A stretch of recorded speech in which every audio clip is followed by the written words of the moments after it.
How you doing, guys? Steve here again today.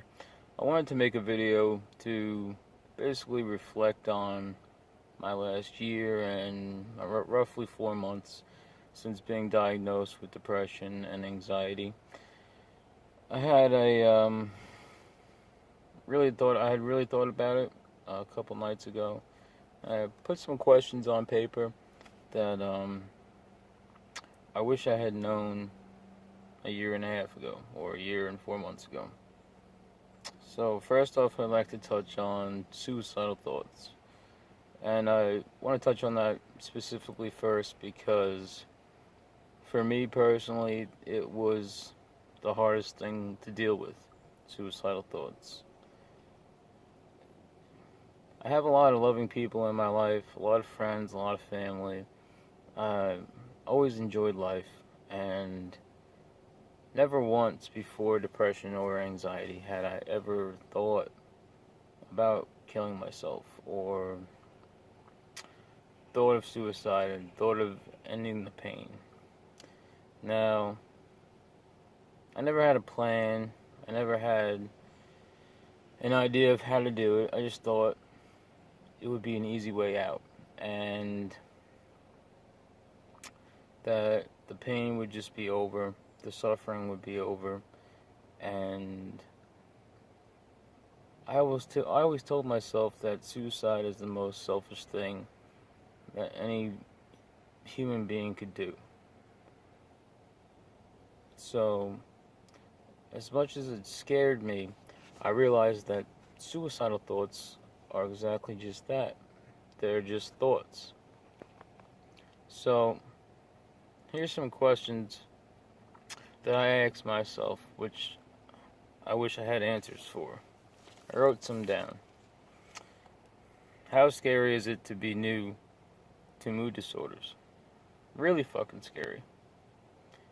Especially when they come out of nowhere and you have never experienced a mood disorder or never experienced depression or anxiety in my case.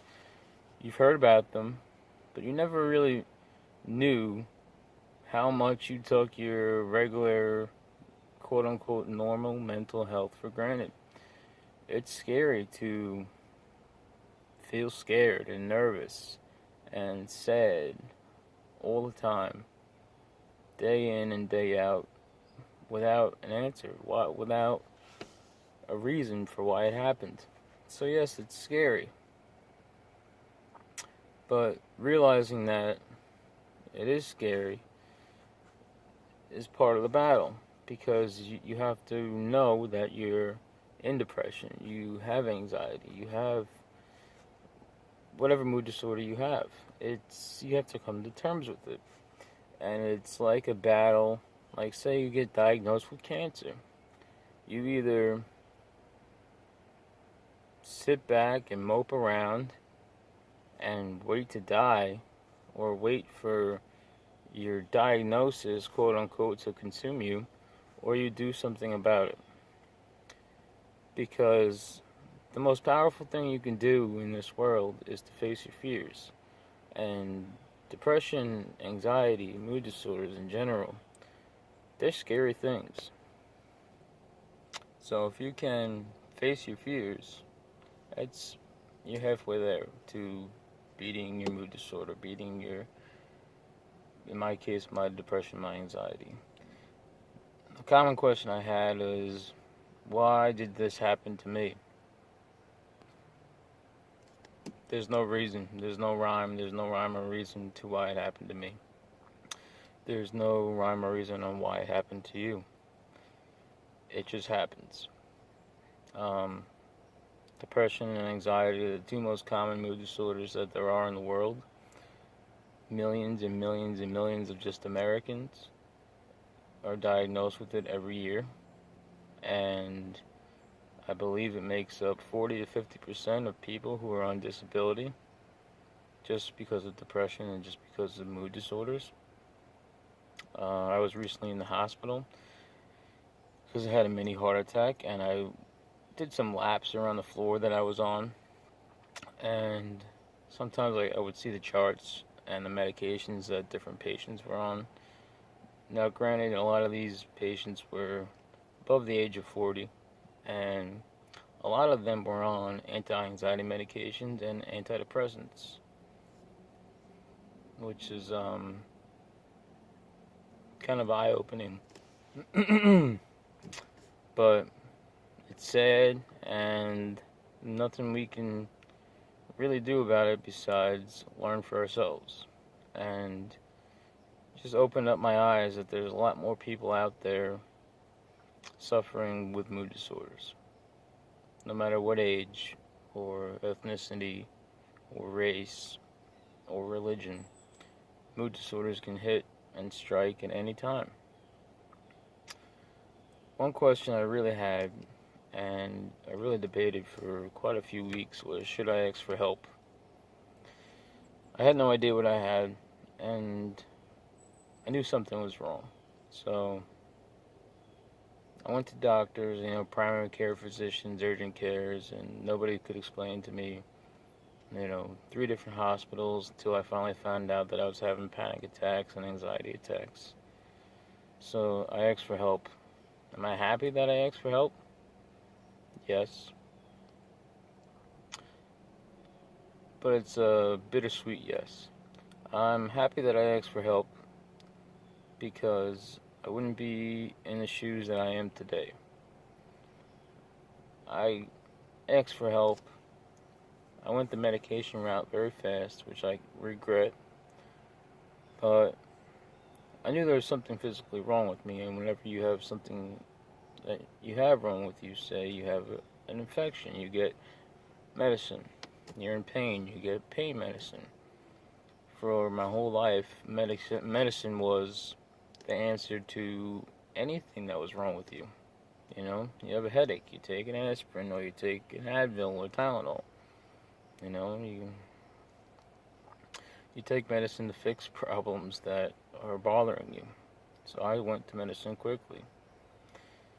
But I found out that some of these medicines aren't right for everybody. And psychological medications don't work for everyone.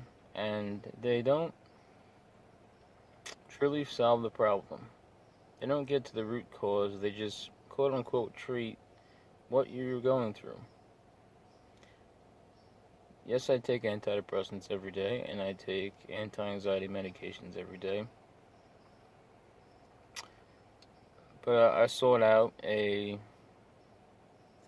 different way, a more holistic, natural way, which I made a lot more progress with than I did the conventional way. And I'm happy for that. I'm happy I found that route, functional medicine. I'm very happy for it. I asked for help that way because the regular way was not working for me, but it does work for some people.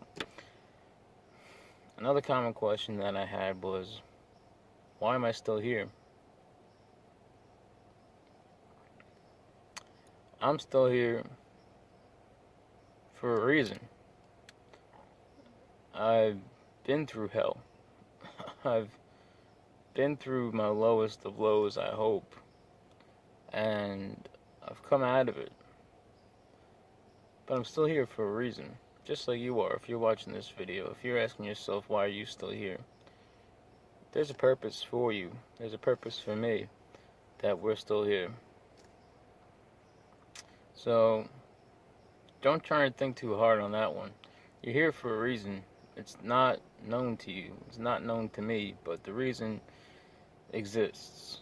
And it's more than likely important that you are on this earth still, and still alive, no matter how much pain and suffering you are enduring every day.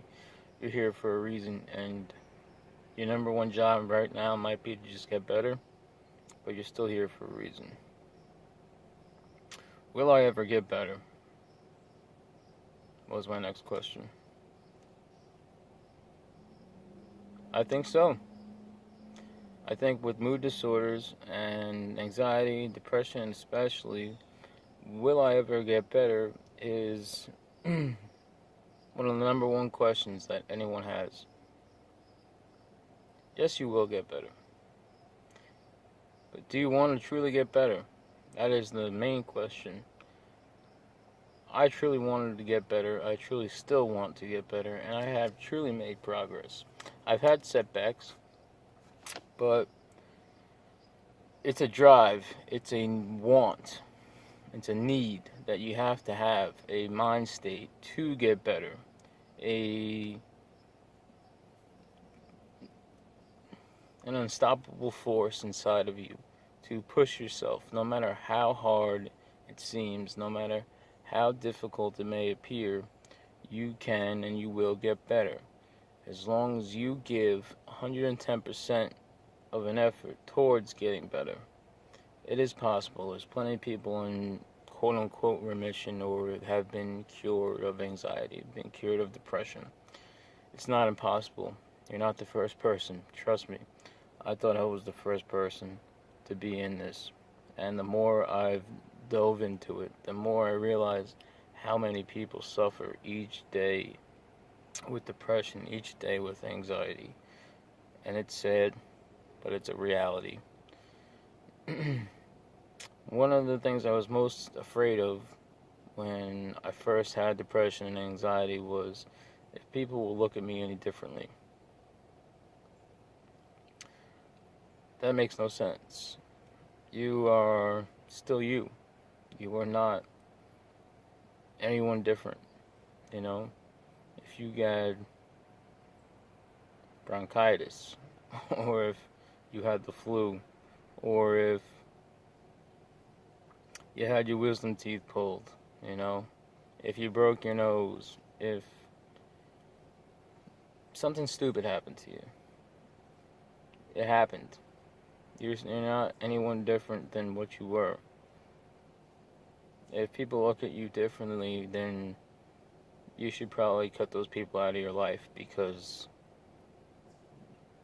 they're not kind-hearted people and they don't belong in your life. If they treat you differently because you have something wrong with you that is not under your control, not because of something you did or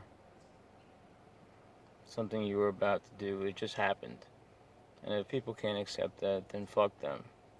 Plain and simple. Can I do anything to speed this up? I tried to research. No, I didn't try to research. I researched my fucking ass off for months. And I read articles and I watched videos and I read and I read and I read until I fell asleep most nights. And I came across so much good information and finally led me to functional medicine. And there are things you can do. Getting your blood levels checked, your catecholamine levels checked, your epinephrine, your or norepinephrine, your dopamine, your serotonin. Getting your vitamin D levels checked, your vitamin B's, general blood work, your thyroid checked. So many things you can do. Parasite tests, what else is there? Hormone levels. That's a huge one. There's so many things that can mimic depression or make depression happen. For me, I had extremely low vitamin D, extremely low vitamin B6, and B6 especially is huge into just making serotonin in general.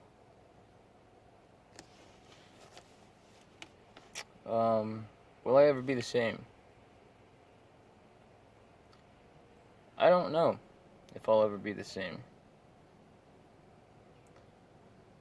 I think I'll be better, but I don't think I can ever look at this world and the things that go on the same.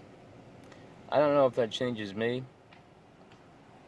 or if it changes who I am, but I feel like I've become a different person. I know I'm still Steve.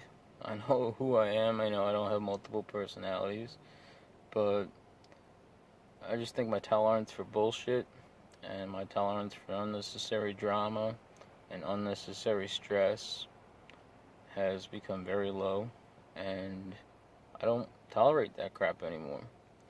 I was a person who never opened my mouth, was always afraid of confrontation, who was always the quote unquote peacekeeper. But now I'm open, I'm verbal. I don't hold my stress back anymore because stress just builds up, and the longer you hold stress, the heavier it becomes. It's like when you hold stress, you can hold, let's say, a glass of water. You hold your arm straight out, someone like this. You hold it out, you hold it out. The longer you hold that letter or that glass of water, it's going to get heavier. And the more you hold that stress in, it's going to weigh you down more and more. And that's when you can have the breakdowns, mental breakdowns. Because your body can only handle so much stress. Your body releases a stress hormone called cortisol, which is regulated by something called your adrenal glands, located just above your kidneys. And when you have stress, and plenty of it, if your body can't handle all of the stress, you get panic attacks, you get anxiety, you get depression, because different neurotransmitters, which are supposed to be doing different jobs, now have to handle the stress, and then your brain won't work properly. When the adrenal glands are supposed to be handling your stress and your cortisol, the cortisol isn't enough sometimes if you have too much stress. So stress relief especially is key, and not holding in things that bother you, being open about things that bother you. That's why therapy is very helpful when you have depression, anxiety, and mood disorders. It's key because stress alone just kills vitamins and the way that your body functions. It's terrible. It can cause a whole mess of symptoms. Have I learned anything from my mood disorders? Yeah, I learned a lot. I learned that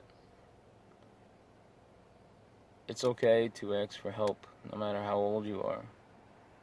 I'm 29. Some can say that's old. Some can say that I still have plenty of good years ahead of me. But I've learned that I'm an adult. I know I'm an adult. I'm 29. But it's okay for adults to ask for help. I've learned that not everything you hear, not everything you read, especially about mental health and out of a doctor's mouth, is 100% accurate. I'm not knocking doctors. I'm in a good position now because I found some good doctors. But there are some bad ones. And unfortunately, there's some people who are stuck with those and don't know any better. And I really learned this when I was sitting in a psychiatrist's office, still waiting for an antidepressant that was supposed to make me feel better. I was listening to a conversation between two women who were probably 20 to 30 years older than I was. And one was saying she's been coming to see this doctor for a decade. The other one was saying she's been coming to see her for 15 years. And she's so grateful for this doctor because once her medicine stops working, she just switches to another one. Or she ups her dose. And once she can't go any higher, she goes to the next medication, the next medication, the next medication. And that was a big eye-opener for me. So I learned that there had to be a better way. There had to be, that was it for me. That was like maybe in March. And I couldn't believe what I was hearing. I can't be that guy who's going to be seeing a psychiatrist and changing medications every 6 months or every year to feel just okay. Because to me, that's what medications do. They just make everything okay. They don't make you feel happy, in my experience.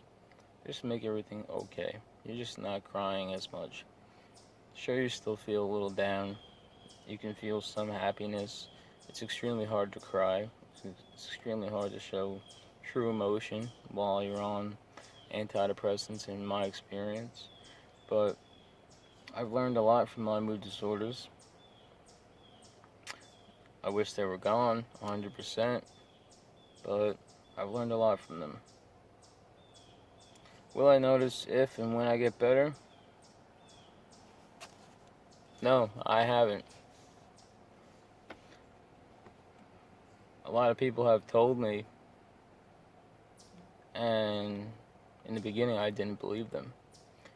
I didn't believe that I was getting better, because when you're stuck in a rut, when you're stuck in a hole for so long, you don't think that you could possibly be better. After feeling down and hurt and suffering and being in pain for day after day after day, and just fighting to survive, and knowing and hoping that there will be an end to this madness and all the sadness and all the hurt, it's really tough to realize that you are improving.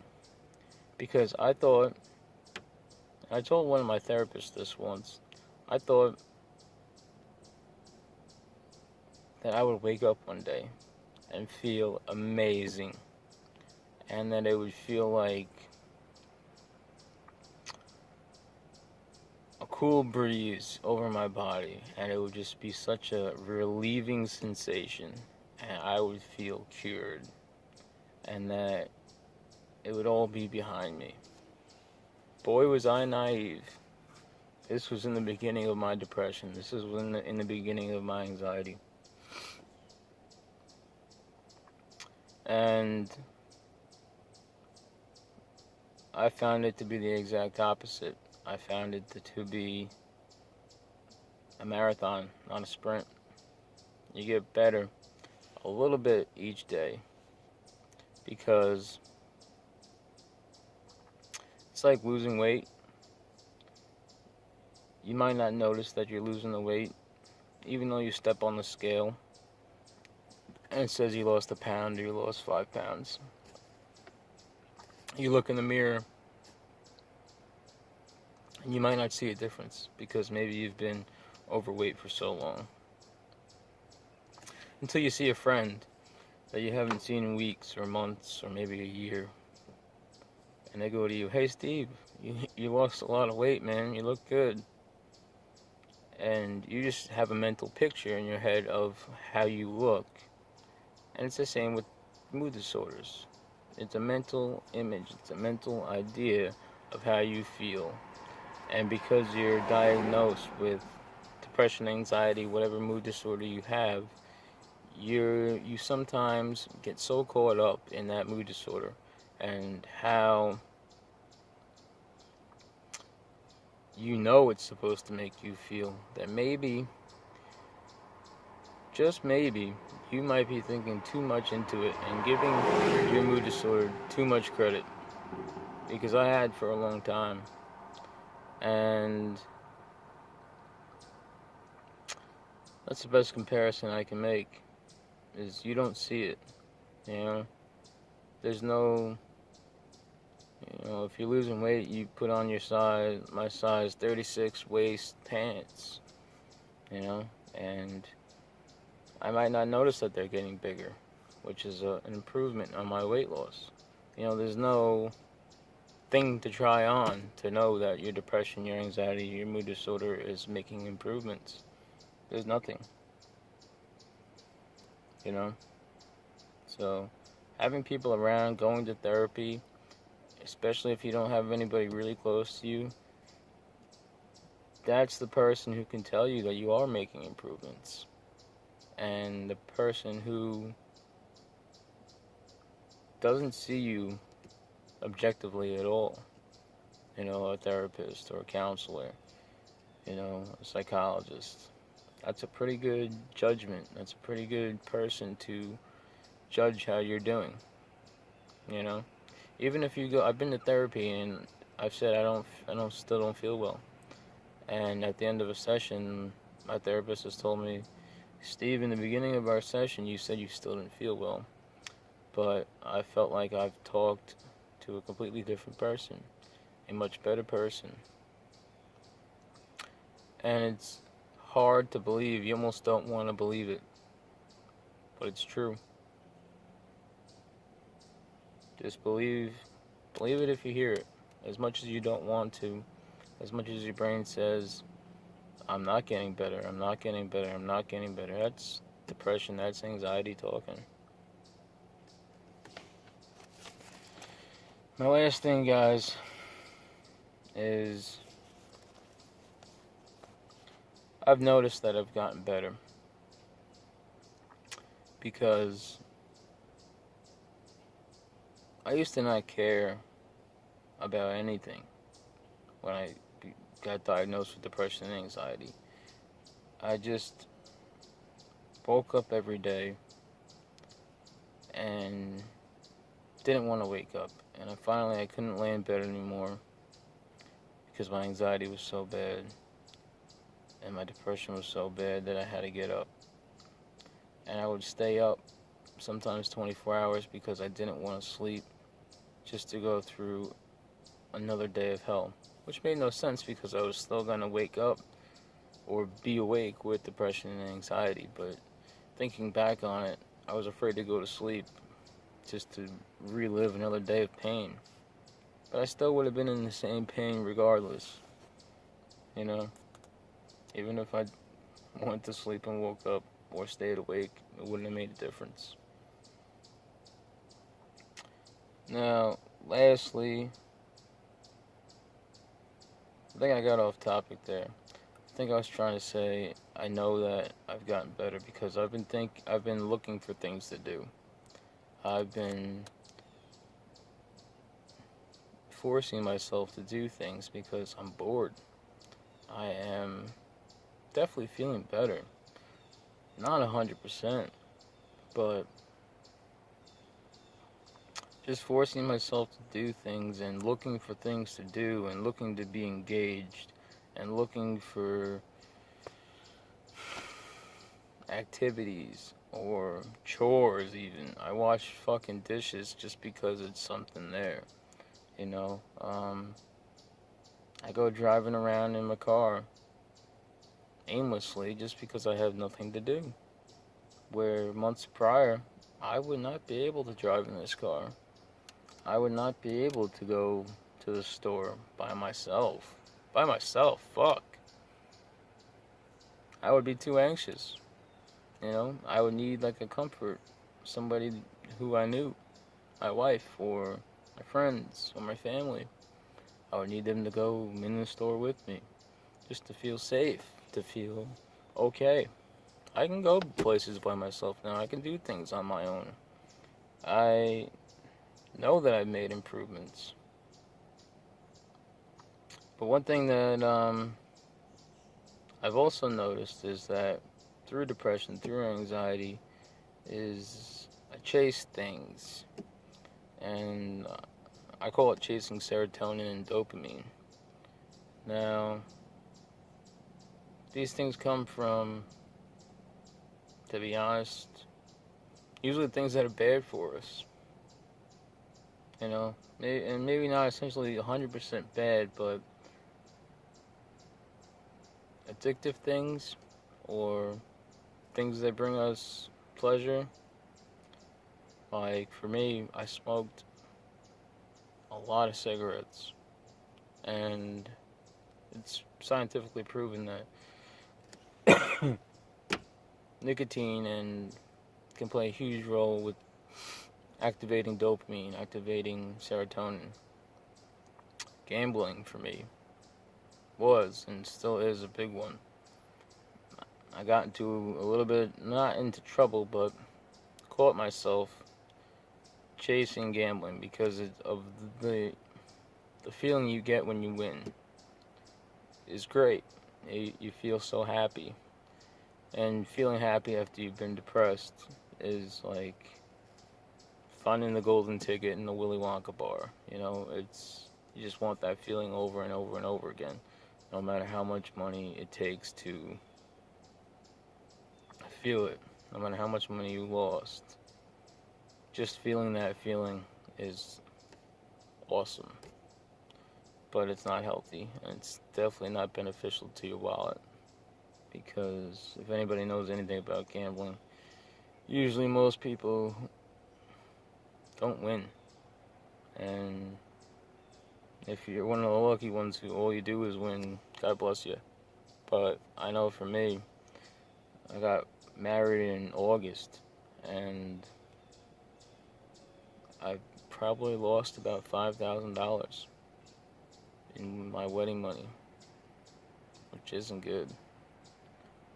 So I did the right thing. I gave my wife my debit cards and my credit cards, and I've been searching and trying to do different things that can react my release of serotonin and dopamine. Things that make me feel good, you know, completing tasks, setting goals, and really sticking to them. You know, doing things for other people, making meals for my family, you know, just minor things, exercising, you know, things to improve myself, shaving, just small, simple things make me feel better about myself. And these are changes that I've made recently within the last couple weeks. But I've been rambling for about a half an hour. Wow. Hopefully you guys learned something from this video. And hopefully if you're new to mood disorders or still struggling with mood disorders, this long, drawn-out video might help you in some way. So, if you like anything in this video, if you made it this far, please subscribe to my channel. Like, share, comment. These are just a lot of questions and answers that I wish I had a year and 4 months ago. You know, please don't be afraid to comment. I love to hear anything that anybody has to say. I'll get back to you as soon as I can.